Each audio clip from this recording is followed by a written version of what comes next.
Yes, Ilhan Omar married her brother, says the Free Beacon. As a statement of fact, this is bold because if this is not true, it is entirely actionable, meaning you're going to get in big trouble if you don't got them receipts. Now, I had covered this story quite a bit, as have many others in the past, and I had all these leftist organizations coming at me for simply saying the Star Tribune in Minnesota says Ilhan Omar married a man who may have been her brother, saying there's a possibility. Now, the White House Rapid Response account has made a formal post saying, yes, Ilhan Omar married her brother.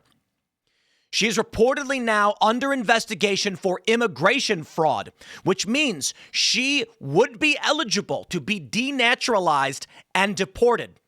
You see, the law states that if someone commits immigration fraud and they become naturalized, they can have that naturalization stripped.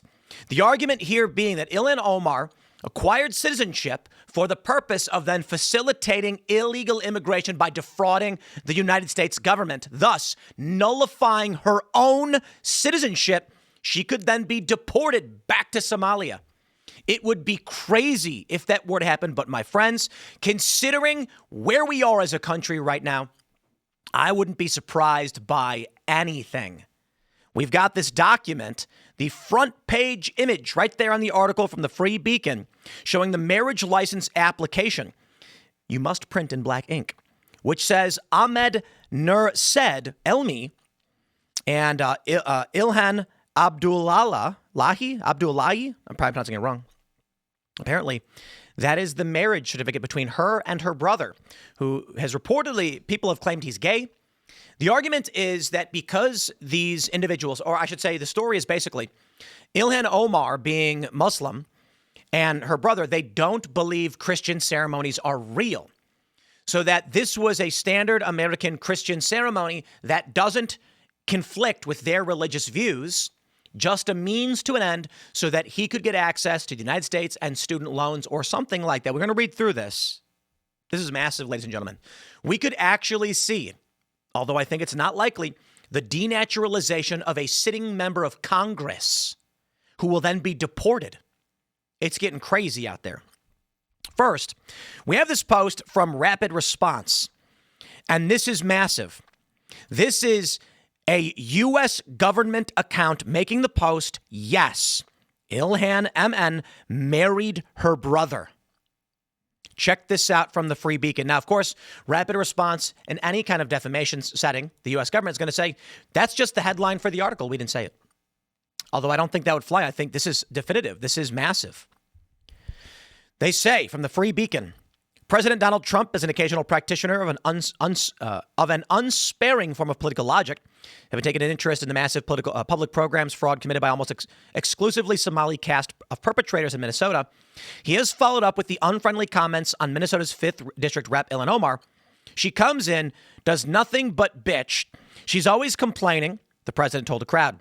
We ought to get her the hell out. She married her brother in order to get in, right? She married her brother. Can you imagine if Donald Trump married his sister? Don't talk in the third person, Trump.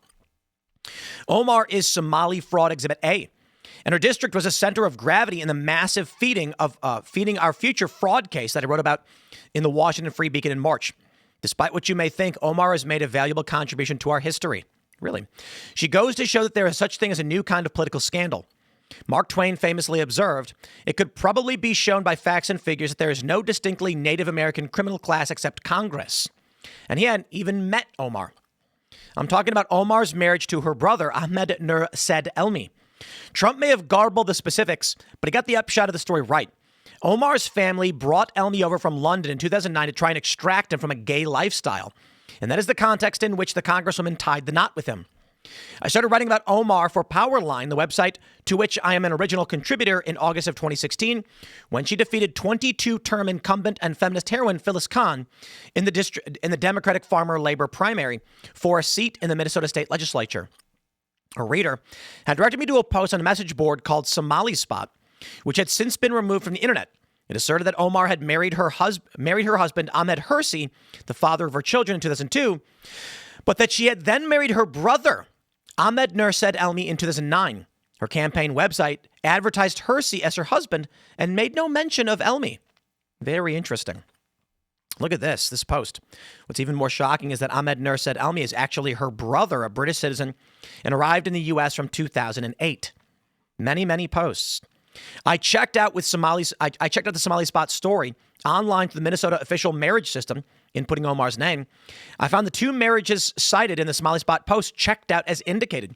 The site reflected Omar's 2002 marriage to her advertised husband, Ahmed Aden, later Ahmed Hersey, and her 2009 marriage to Ahmed Nurset Elmi, identified in the Somali Spot post as Omar's brother.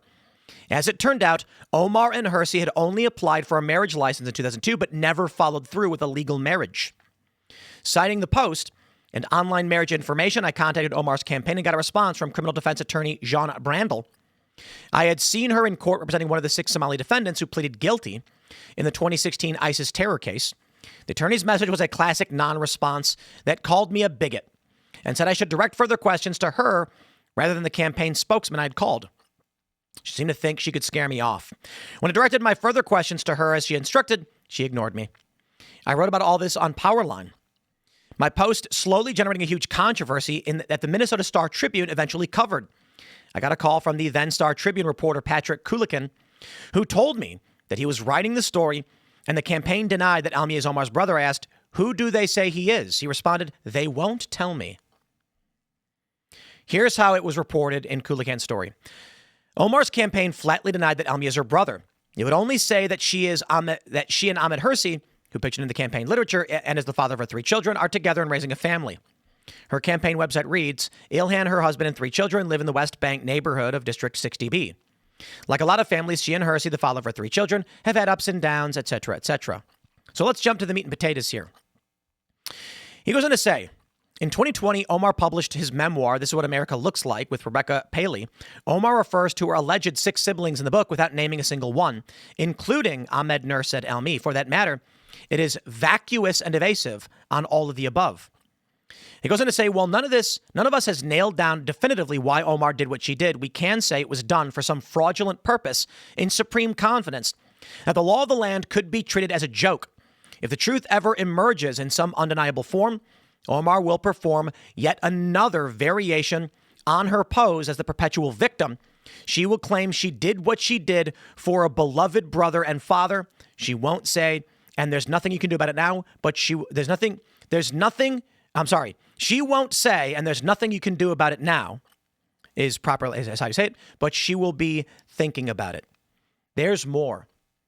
She is now under criminal investigation. The White House has reported this, and we've got the breaking story.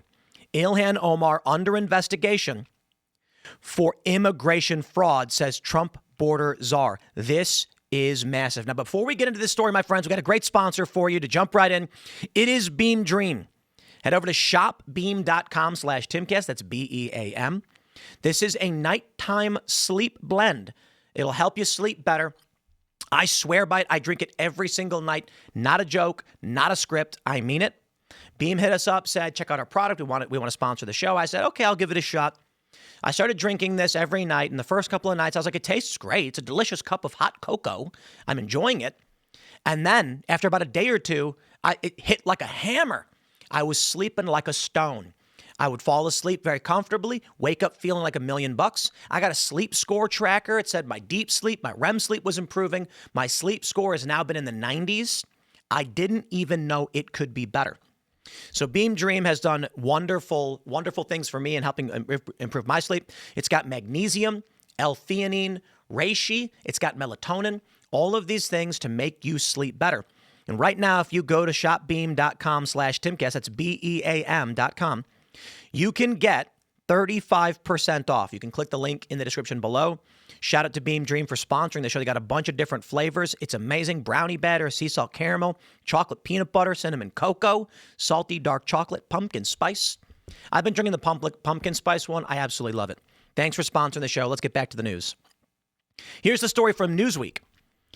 Tom Homan, President Donald Trump's border czar, said during a Newsmax appearance on Monday that the admin is investigating Rep. Ilhan Omar for alleged immigration fraud. Quote, I just got advised by a fraud investigator the other day on that. I asked the question, can we review the files? There was immigration fraud involved. The statute of limitation became an issue in the last 4 years when this was first brought up. He continued, pulling the records now, pulling the files, we're looking at it. But this fraud investigator, who I know personally, one of the best fraud investigators in HSI, said there's no doubt he'd reviewed the file. He'd review the file. So I'm running that down this week as a matter of fact, and we will see. They're going to say that Trump has claimed that Omar allegedly married her brother. No. Trump did not claim allegedly. Trump overtly said she did. That is bold because that's actionable. You can see, that's defamation, okay? Now, the interesting thing is with the Free Beacon publishing an overt statement of fact, Ilhan Omar married her brother. Boom.